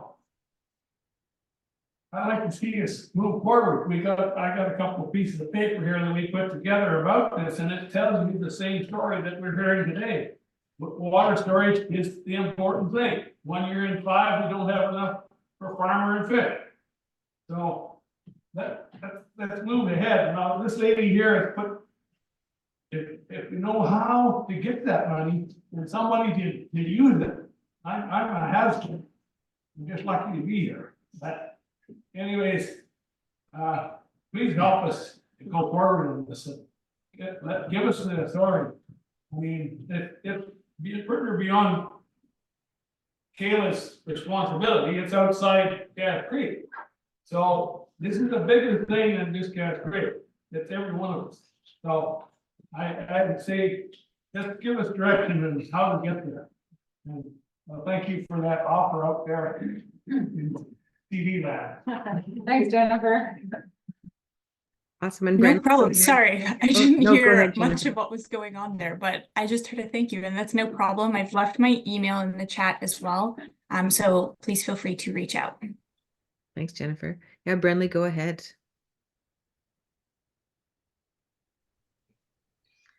Hi, everyone. Yeah, thank you so much for the presentations today and sharing, some of the local perspectives on what's happening in the watershed. I just also wanted to say here that, we DFO, we have the restoration team. We have operating, dollars to support these kinds of efforts. And even though, it's not like a huge amount of money, we also have other pots of money that we can, access as well. It would be helpful, I guess, if there is a plan to move forward, if we can identify those specific steps, it would be easier for me to, ask for internal funds to move things forward. And so I just wanted to express that here. And also, I'm just wondering, because I'm fairly new to the table in the watershed, are there plans to move ahead with, we talked about, there's a lot of great tools that have been proposed, like beaver dam analogs and process-based restoration. A logical step for me would be to start identifying possible locations, and those, those should be strategic and planned like in a watershed level. And I'm just wondering if there are, plans to move ahead with that kind of work, and if DFO can support that kind of work. Yeah, that's my question. I think I can answer that one. The Village of Cache Creek has applied for some funding to do assessments, but it is not the whole watershed. So that is where the funding is needed right now, is to do those assessments and have specialists come in and say, this is the spot where we need to put the dam, this is the spot where we need to put the beaver, this is the spot where we need to spread. That's the funding that is needed right now. And Okay. so if I was to add something to your comment and question there, Friendly, is an open question right now in permitting and liability is if a private landowner was to build a BDA on their property and take one for nature and be part of the team and offer their land and do some good work, who owns that liability? What's a BDA? That's a great question. And I think that it's a provincial question. Sorry, I may have cut you off there. Well, and so at a permitting level, that's an impasse right now. And so where I see DFO province having a great opportunity is it's dead obvious that we have to slow water down. It's dead obvious we have communities in crises. It's dead obvious that every one of these actions will need to be permitted. And that the permitting is a stumbling block to understand, well, who is submitting that permit and who is owning that outcome? And what the community here and every other community will want to know is that if they are benevolent enough to offer some land, they certainly are not offering up liability, right? And so that's something that DFO and the province could spend some time workshopping together.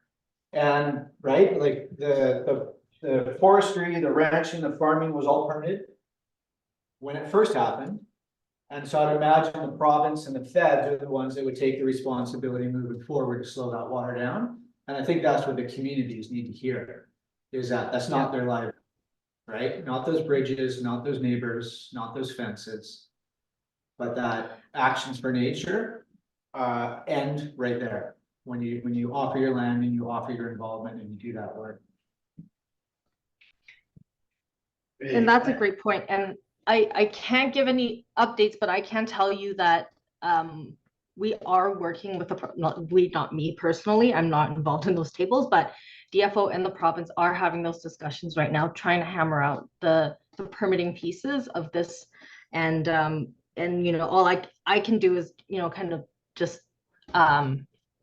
push the message up to those making these decisions that what the community cares about is that the liability, if a landowner gives land, they shouldn't have to absorb the liability of building a BDA. And that's something I definitely agree with. And can, we can just send the messaging up to those decision makers. But I see Jennifer's got her hand up. Maybe she's got some more information about the permitting piece, but that's all I have. Unfortunately, I don't have any concrete updates, but I know that those discussions are happening. Yeah, I would just second that. Those conversations are definitely happening. We gave a presentation to the Water COP board in mid-December about how we would like the projects to be permitted, which would include under a Section 11, not a water license. So that would be steering away from the liability that's associated with a water license. And the province has informally gotten back to us, basically strongly urging us to just seek guidance from the regional contacts while they try to develop a framework that would kind of cover all of the proposed BDA projects. I think it's very site specific. Lots of projects have different risks associated with them. So at this stage, it's really hard for the regulators to really define how it should be regulated in the long term without having seen any projects that were completed under the current legislation. So that is in the works, and we are really trying to push for Section 11s. But in some circumstances, there may need to be water licenses depending on usually downstream water users if it's a fully allocated stream and the proximity to any infrastructure. Thanks, Jennifer. We have a question on the floor here, unless someone has. No, it's just a statement. A statement. My name is Arthur Morgan. I've lived here all my life. This is like 20-something, over 20 to 25 years ago, we used to have some of these meetings about dams. What your guys, sort of people we used to meet with, is dismantle them, blow them up, get rid of them. I used to sit in these meetings and go, no, leave them alone. They're holding back water for drought purposes, whatever. Now the tables have turned now, and you guys want this to happen. Yeah, people that have lived here, right, and seen the migration of the land and witnessed it, right, that can say. And we did, we dismantled our dams and we blew them up. With dynamite. That's crazy. And here we I think are. what we're referring to, in a sense, is that our knowledge is changing over time. And one time when we thought that maybe those dams were impediments to fish, and they were blocking fish passage, or that they would flood properties and whatnot. And so we felt like we had good reason to get rid of them at the time, even though lots of people disagreed with that and knew that it was the wrong thing to do. But all these years later, our decisions are really manifesting as watershed problems. And science, and I just shared this earlier today, science has really finally caught up with First Nation perspectives of letting nature do the work and using nature for guidance, and understanding that nature can show us how to do this if we would just listen and look appropriately. And so, yes, the science has changed over time, and I think that's why you're feeling where you are, is that, hold on a minute, we said this was a bad idea back then, and now it's a good idea. But we just caught up to what a good idea is. Essentially, and that's to let nature be and to try and rebuild it, when we've taken it apart. We got another question or comment? Just a bit of a rebuttal on some of the issues with trying to put beaver or other animals back into this habitat to do this maintenance of the land that needs to be done. Where's the aspen? Where's the undergrowth?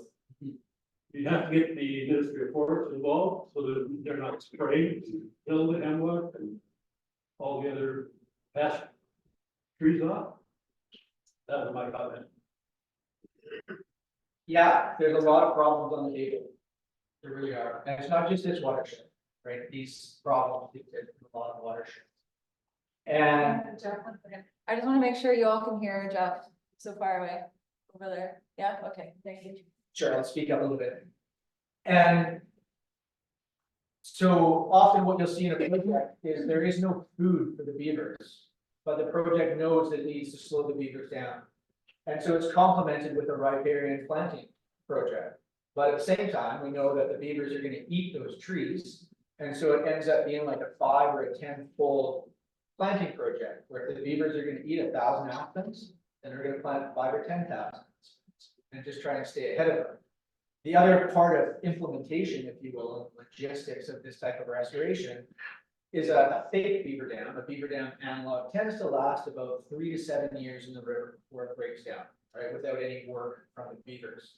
And the idea is that those first 3 to 7 years are shunting water into the floodplain, even if it's through bank storage. It doesn't have to go over top, but it's pushing water into the riparian. And that's helping with the growth of those trees. And in a natural environment, the beavers, it might take them a few years to find that location. And in that time, growth is starting to happen. This is a very arid climate.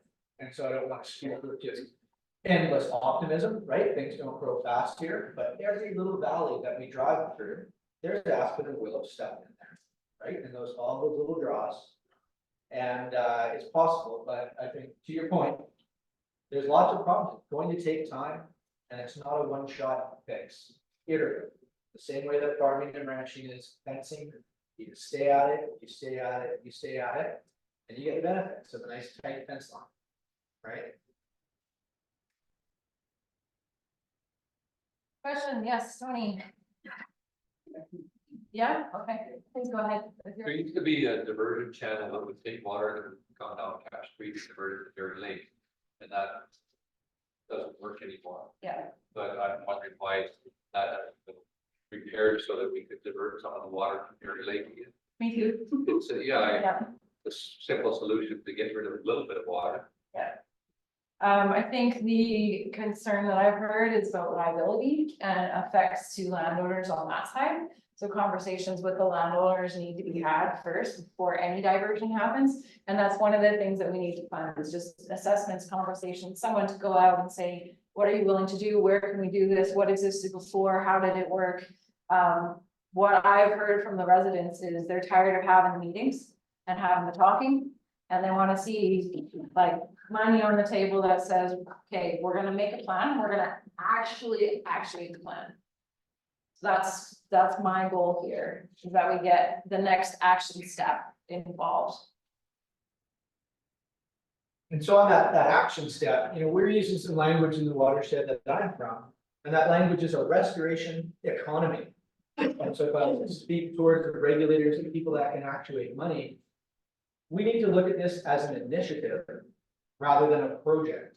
A project writes a check for $25,000, walks away and asks for a report about the deliverables.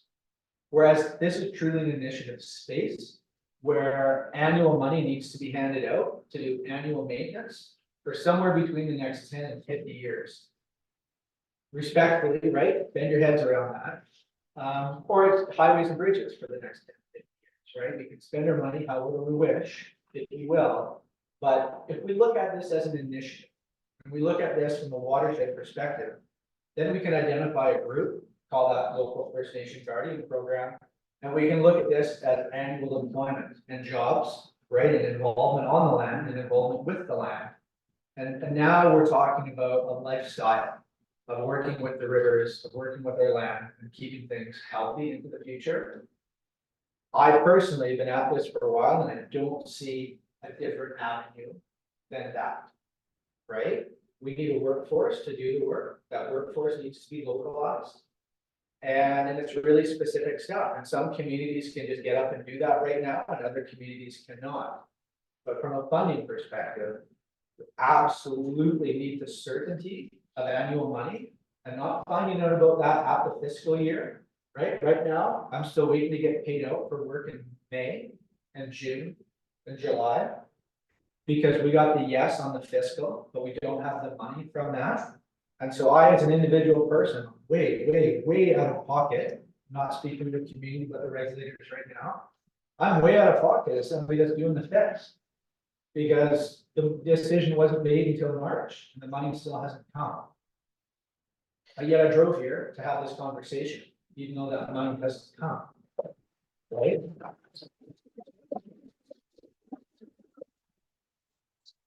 Our government needs to fund it annually, unapologetically, and unwaveringly into the future so that the year ahead, locals can hire. They can know that we have a job for you next year, and this is what we're going to do. If that simple fact is not on the table, we will maintain status quo. We will. I think we're going to be status quo. I hold with a lot. The weather is getting worse. We're getting these flash events that are, even if it was the way it was before the fire, it still would have brought tons of material down. It still would have done the same thing. The weather events are just getting so strong. And they're localized into this area. So Investing in resilience is a win-win situation. There are no regrets. That message has to go up. It's not investing in a bridge. It's the resilience to keep the bridge that you're just building right now in place for the next 50 years, or whatever the length of that bridge on paper.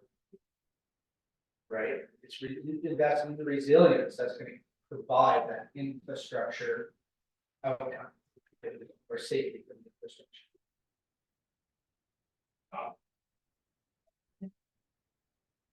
Tony, did you have a question?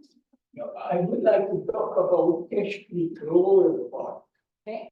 From a motel and down to us. 30 of the Eastern Canada Highway where we the water come down and then the main part nicely. But it's come so much, they divided and come behind it. So front of us, it's parallel with the highway. And nobody was ever there to stop them.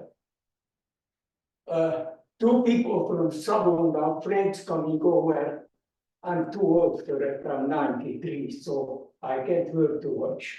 But two people from Southern come over and work day and night and stop there. We can't find nobody from a township, we don't find no firemen. Nobody was available to help. I question, that thing is still deadly. No, the main entrance of the creek completely blocked. It is probably 7 feet high, gravel on where the water was coming. There's no room for a river, creek to come anymore. A water will come in definitely directly parallel with the highway. There's no room.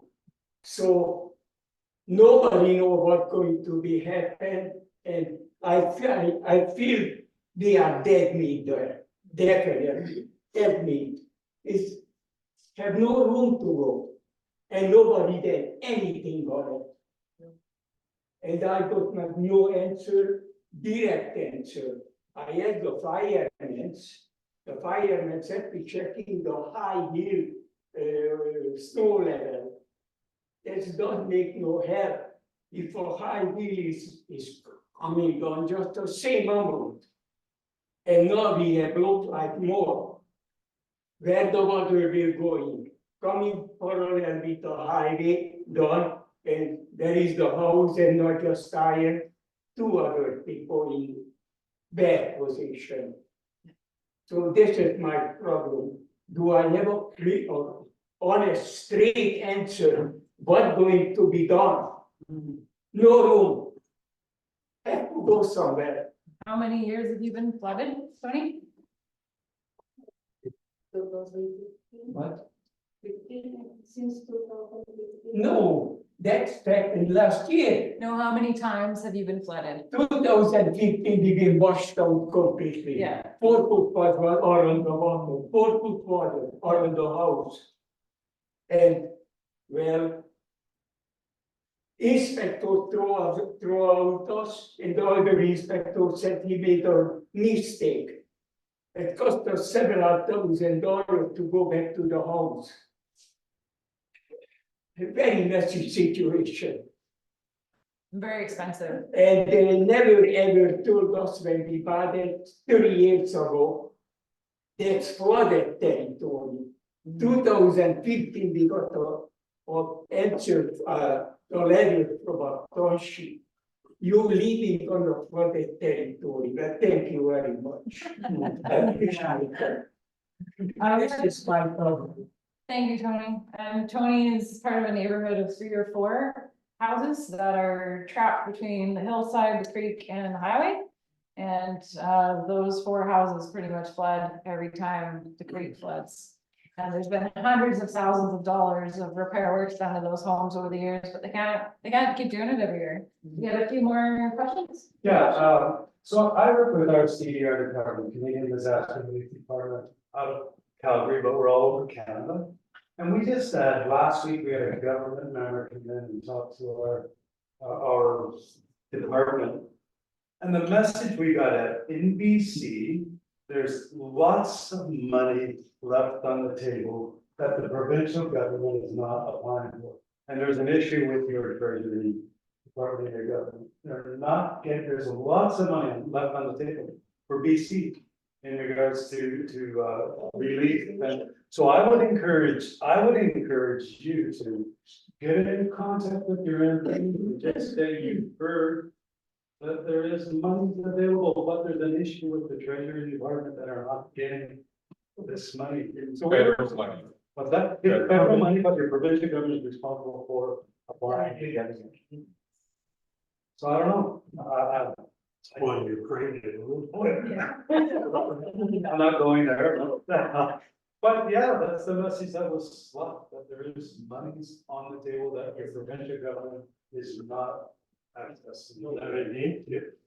What's that? You don't have any name, do you? Well, we have to get a government member that, get in and spoke with us. But I would, if you can get in touch with your MPs and said you've heard from a source that got it from a government member.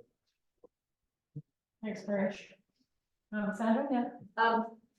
Just, these are all great ideas, and I think that, I mean, we've all known we have to slow the water down, but it's difficult February.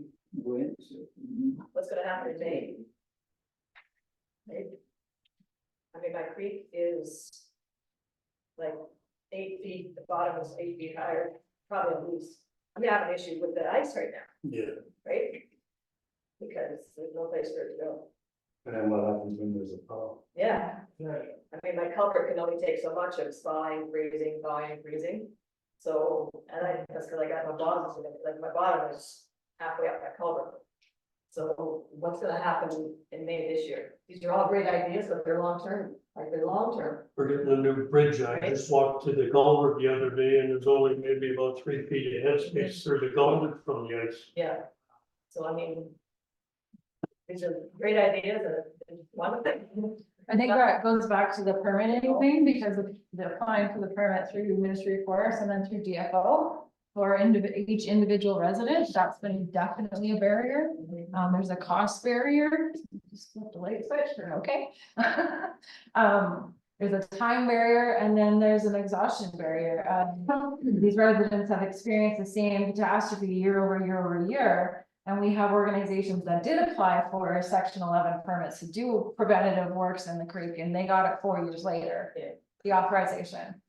So if DFO and MOF can get together with Cache Creek and the TNRD or property owners along all these rivers, along all the watersheds that are having this disposition of sediment, if we can expedite that process, then maybe works can be done, but I don't see works being done unless people really push for them, but even then there's barriers there. Well, I mean, the creeks or the culverts and the bridges and stuff should be the first task.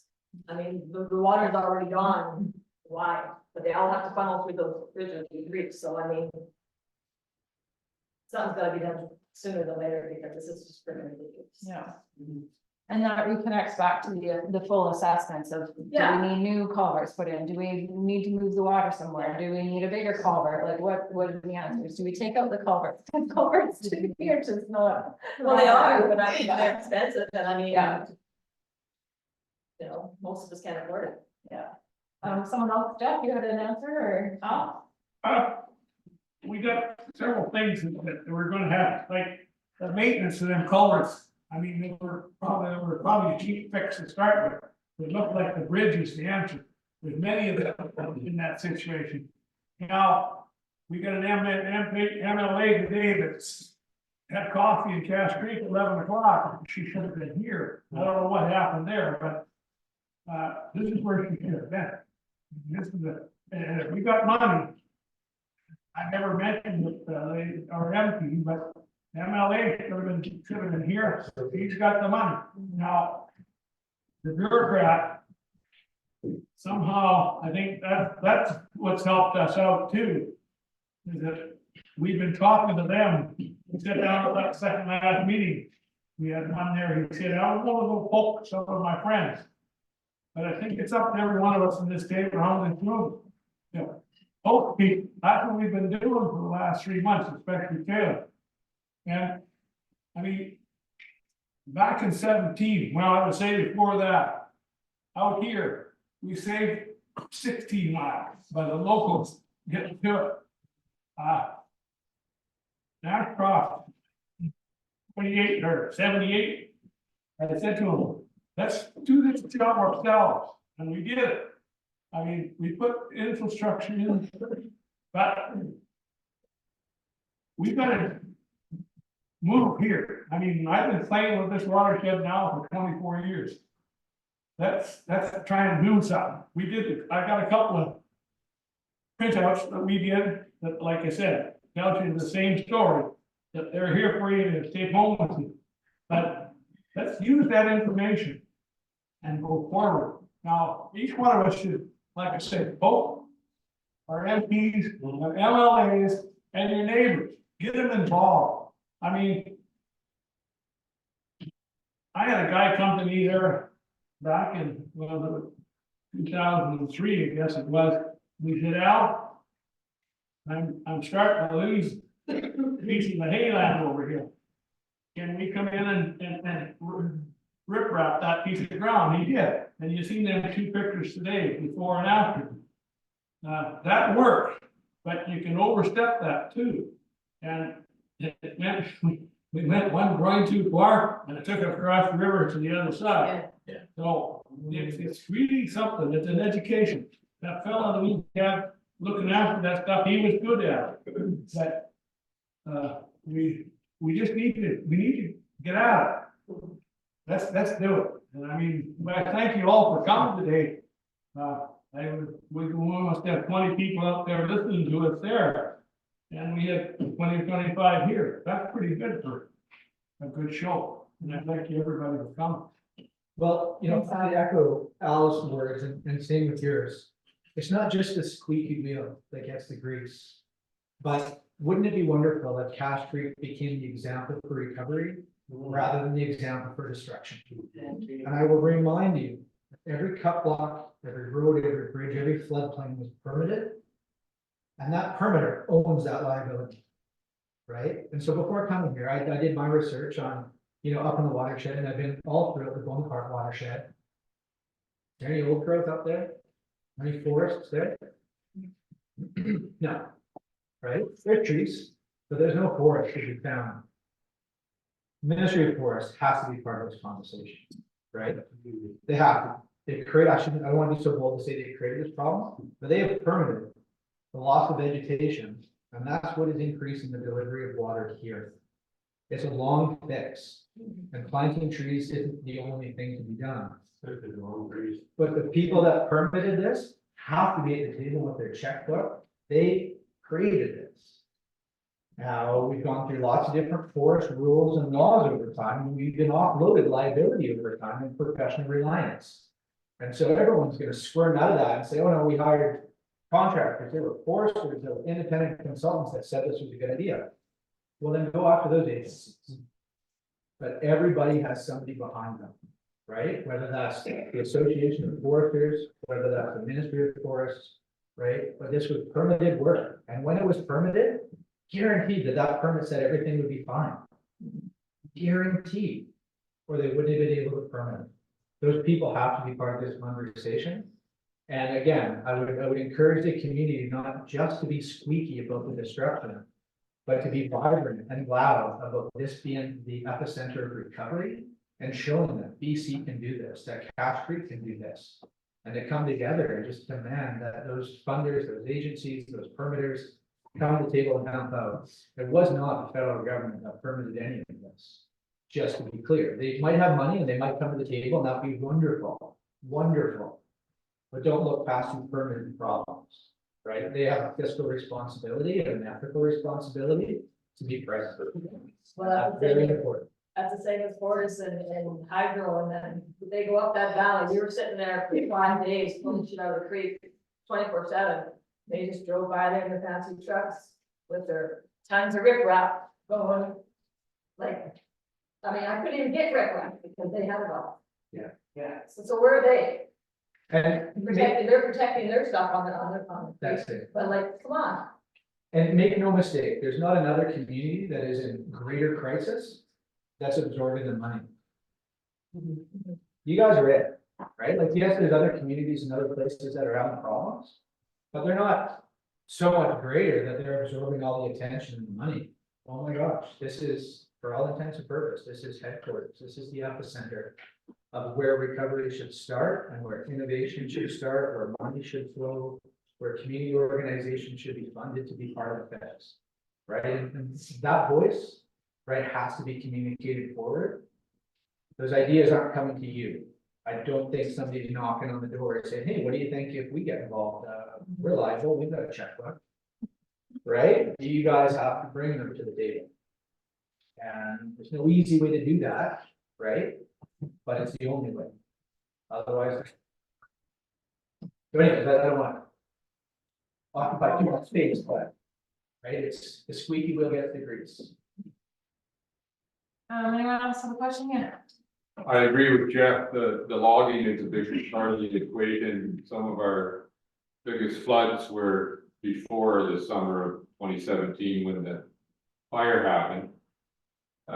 But we have, I have nothing against logging, because if you don't log, the forest burns, or it gets bug killed, or gets old and dies, so logging's fine, but like you say, they should bring the checkbook, the ones that wrote the permit, but. Anyway, I believe there was someone watching from the water branch. If they're still watching, I have a little thought. I believe the water licensing for irrigation on the Bonaparte River and on Cache Creek are full right up. There isn't any more water available.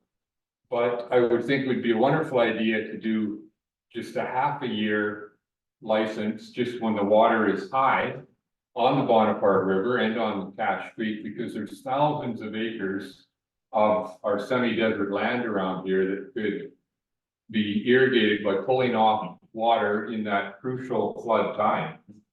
And would be killing two birds with one stone. We're mitigating the flood waters and we're producing food. Crops. I think left on the call right now is Brenly and Lee, and online, but we're recording this and we'll send it out to everyone. So, but that's a great suggestion. We did have one comment from Mike Simpson, and I don't recall where he was but his couple thoughts were: to what extent has the Shishwepmik, probably said that wrong, Restoration and Stewardship Society or Ministry of Forests done either riparian planting or reforestation in the upper parts of Cache Creek watershed?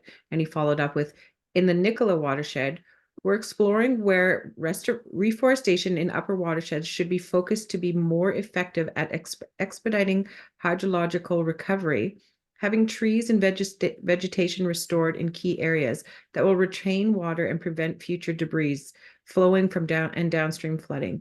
Contact me to learn of this approach in the areas affected by the Lytton Creek wildfire. So we'll be able to share Mike's contact information with that as well.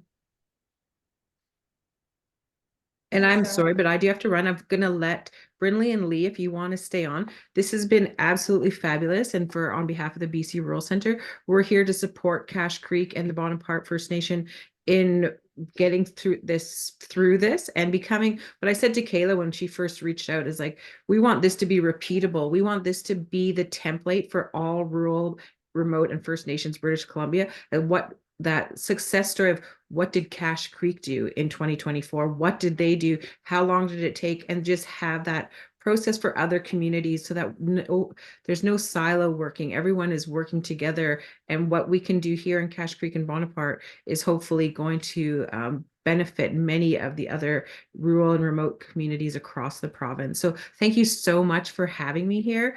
I'm Sarah at bcruralcentre.org. You can find us online at BC Rural Centre. We are actually having, this is going to be a shameless plug here, but the Keeping It Rural conference in May in Kelowna, because it's central, and our focus is food and water. We're actually having Jeff come and do a bit of a longer presentation. We're going to be reaching out to many other people speaking about riparian, foreshore, all bases on Kevin Boone from Cattleman. He's agreed to come. We're going to be talking about this at a bigger conference. It's only 100 people actually, so not that big, but you're all invited to come. You can find out more information on our website. But like I said, if you have any other follow-up questions, Kayla and I are going to be working on this together, finding funding, finding opportunities to make this not be having to be in this room every year and experience the disaster that happens in Cache Creek. Thank you. Thanks so much, Sarah. Anyone have any other questions, or shall we break for lunch? Awesome. We will cap it there. Thank you so much, everyone, for joining us.